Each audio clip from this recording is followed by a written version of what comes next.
I wanted to ask you, there's this mysterious character that shows up as the manager of the team, maybe, and he's this big white guy. He looks like if we took me and you and mushed him together, right?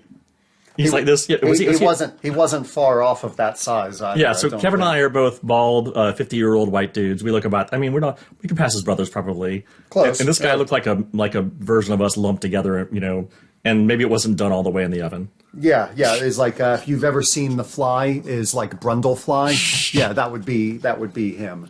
Hi, I'm Robert Garrett, former sports writer and author of Stringer, a sports writer's memoir. And I am Kevin McManus, Robert's friend and resident sports junkie. We both love sports documentaries, and between us have watched hundreds of them. Every week, we will review a sports documentary. We'll tell you what we loved and what we didn't love, and give you our rating. All in less time than it takes to watch the movie.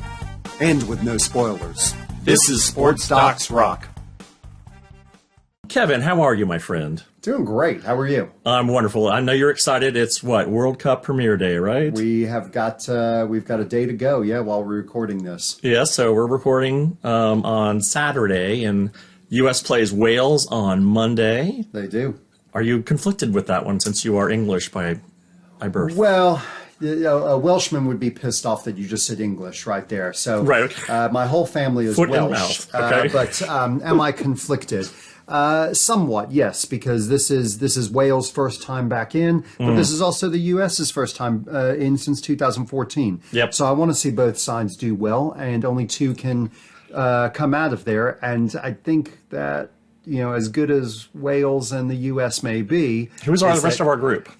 England is in there. Oh, cheese and rice. Yeah, cheese and rice, exactly. Not being an arsehole, but I think that England is going to win. Oh, the group? Probably, group. Yeah. I would agree. U.S., they're so inconsistent, right? So it's like, which team you're going to get, right? Well, unfortunately for them, they've had a few players hurt. They've had a few players who are out of form right now. I think it's a grab bag of what you're going to get. I think that Wales, on that first match, they're going to sit back. They're going to play the counter against the U.S., which the U.S. doesn't seem to have figured out very well right now. So it could be a 1-0 to Wales. It could be a draw to them. I don't know. It's just who's going to step up for that match. I've got 10-0 USA. Or you could have that. I just got to guess. All right, let's cover our next episode. So we're in the middle of our 4-episode arc on the World Cup. So some are going to be fun, some are not so fun.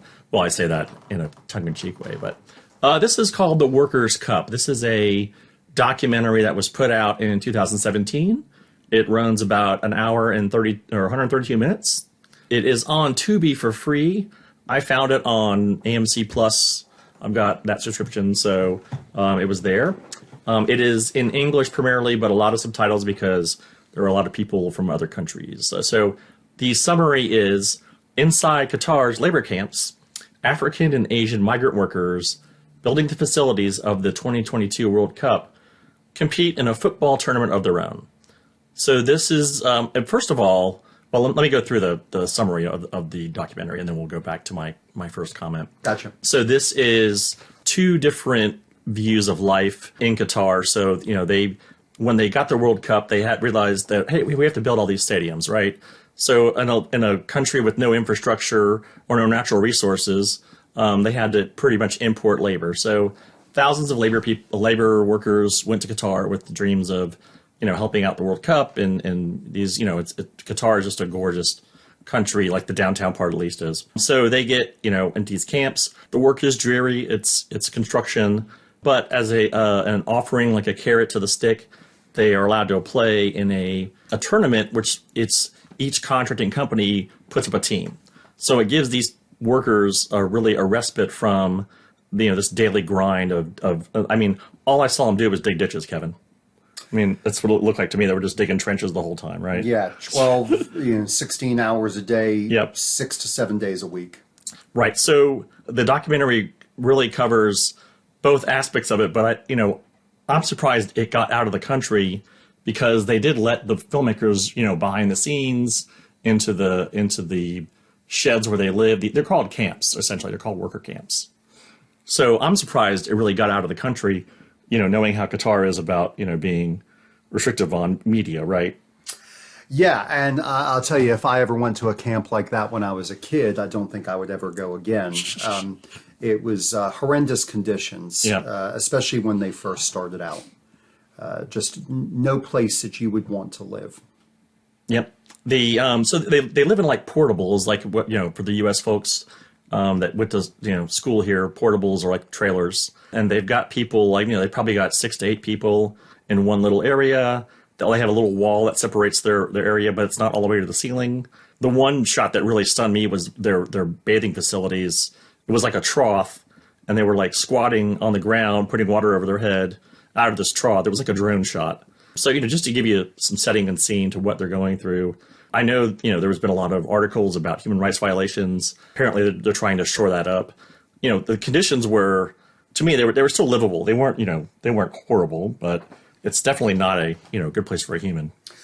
Well, I think, in this movie, when they did film, and I think you said it was 2017, is that they had made improvements. And that's kind of the scary part, is that from 2009 to 2014 or 15 is the conditions were subhuman. Mm-hmm. They were still operating under the kafala system, which if nobody's familiar with that, it's when migrant workers go into a lot of the countries, well, and I don't want to say just in the Middle East, there's countries around the world that do this. Their documents are taken away from them. They can't leave the country. Exactly. And they can't switch jobs without their employer's permission. And they also have to make a payment probably, too, to get their passports back, right? They do. Well, they have to make a payment to even get the job to begin with. That's right. The one guy said he paid $1,500. Right. And he said that's a lot of money in Ghana. It's a lot of money anywhere for anybody. Especially if you're trying to get this job because you can't get a job elsewhere. So you're taking out a loan to somebody who is probably not above board and leaving your family for a number of years. And if you don't control your ability to move between places, who knows how long it is, again, before you see your family. And the one thing that stunned me was 60% of the population in Qatar live in camps, and there are these camps outside the city. So they take you into the city, and I'm not sure what city that was. It's Doha. Okay, and it's core. I mean, every building, like they said, every building has to be better than the last. And these buildings, these structures are just they're stunning, they're gorgeous, and these workers that built everything, they're not allowed to even go near them. Right? No, they're not even allowed to live with the citizens. And I think that they said in the movie or in the documentary is that when they won the World Cup, it was 300,000 citizens. Right. And I think now when they filmed that, there was 800,000 workers. Wow. So, you do the math right. on how many more. That's, 80% of the population is migrant worker. Yeah. Well, I will say the first thing I really thought of when I was watching this reminds me of how it would be to build the pyramids, right?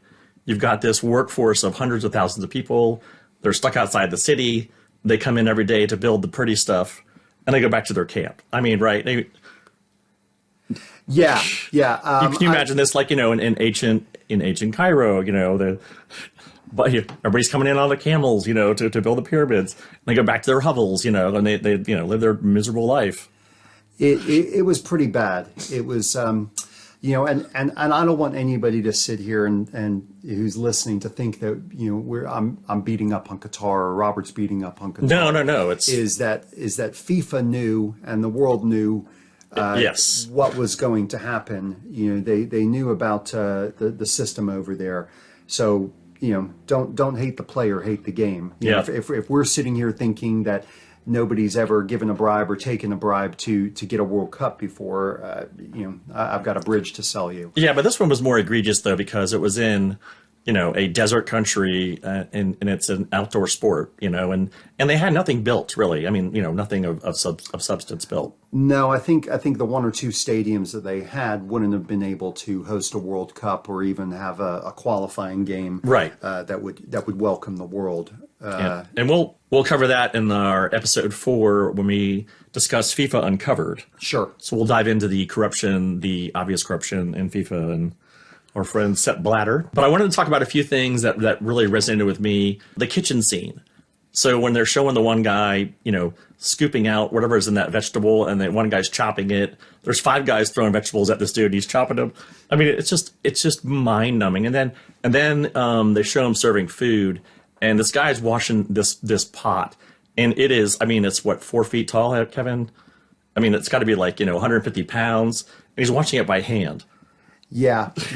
It was a well-used pot, I'll say that. Yes, oh gosh. Yeah, I mean, I guess if you're feeding however many people are in each one of these camps. Yeah. Yeah, that thing's being used every day, and he was scrubbing it on the floor, and it was probably past his knees. And he was a tall guy. Yeah, he was just, this is no, he says this is no life, and these poor people, they're stuck there, and it's just really, it's a little hard to watch at times, but let's get to the fun part where, at least for them, they get to play in this tournament. So all of the companies that are contracting allow these kids to play, and that's part of the reason they got there, was because they were told, like one guy was told he could play soccer, right, or football, and he was just lied to, apparently, right? That was the one kid from Ghana. Yeah, what was it, Kenneth or David or something? Yeah, he was told that to play. Right, exactly. So they do get this tournament. It's sponsored by, the contracting companies. So there is this little bit of element of pride with the bosses, right? So what you start to see now is they form a team, and then the middle managers, which I'm going to call this guy the Qatar version of Dwight Schrute. Remember the guy up the yeah? I love that guy. He's all about the he's like, you must win for the chairman. He's very company oriented, right? Very loyal, and he wants the team to win for the company. He's giving the speeches. Anyway, so any thoughts about the organization of the club? I would love to hear your feedback on that. Well, as you said, it was. I think they said it was 24 teams that got together that were from the companies who were working on the projects. They came from all different places. So I think on the team that was featured, they had guys from Nepal, from India, from Ghana, Kenya, all over the place. And these guys, again, were allowed to go out and play some football, get some respite from the work that they're doing all the time. And I think it was a good release for them. But it was also, as you said, the Dwight Schrute character was all about the company, and they should have some pride in the company. It was a little hard to watch when they're also the conditions they're living in, and you hear of payments not being made to them, or making so little money that they could hardly send anything back home when they do have debt to even get there. It's a little hard to stomach, that okay, well, but you're going to get to be able to play in a World Cup or in a cup of sorts. Right.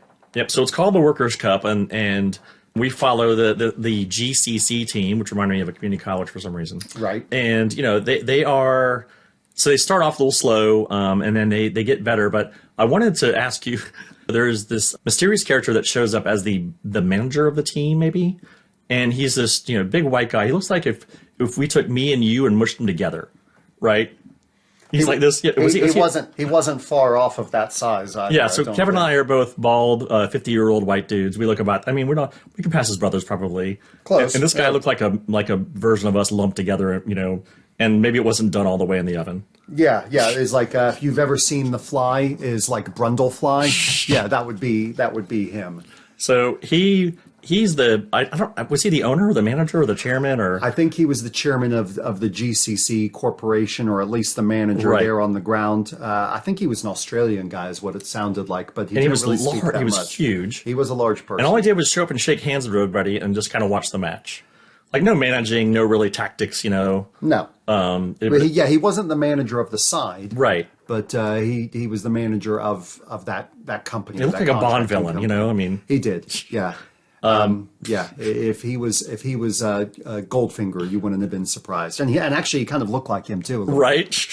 The GCC team, they do make a run in the tournament. I'm not going to tell you the nuts and bolts there, but one of the most poignant scenes is after they win a match and they're in their van going back to the camp, and and they're elated because they're moving along in the tournament, they're winning, and they stop at a gas station.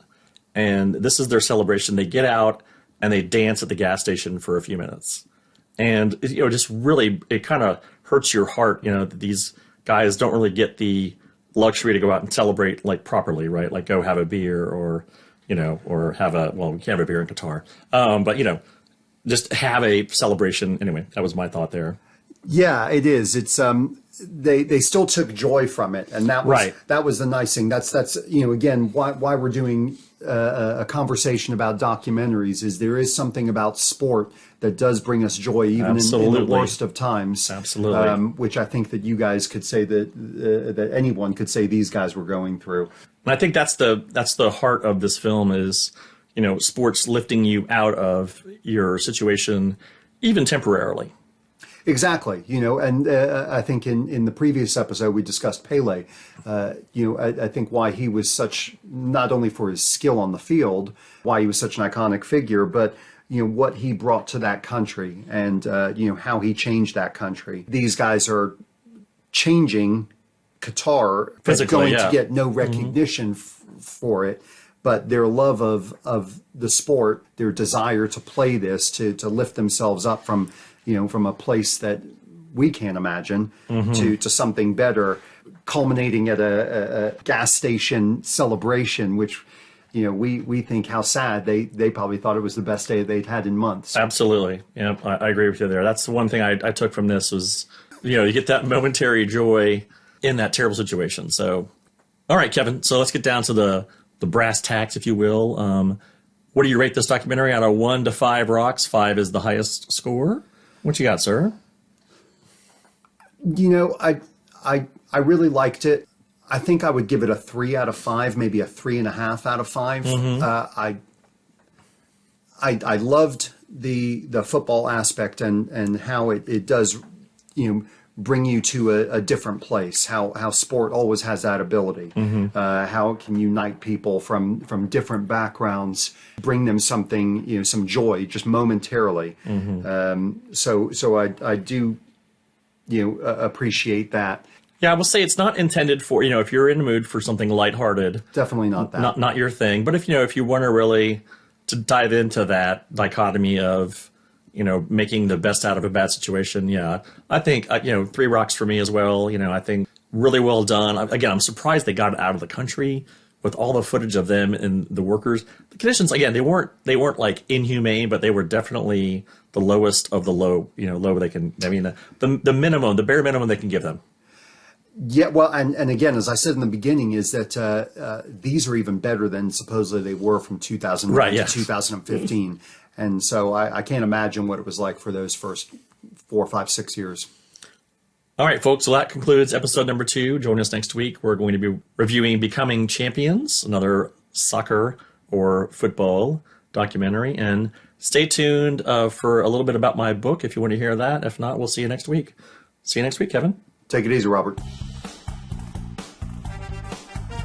Thanks for joining us. You can follow us on all of the social media sites, Instagram, Facebook, Twitter, Sports Docs Rock. It's SportsDocsRock.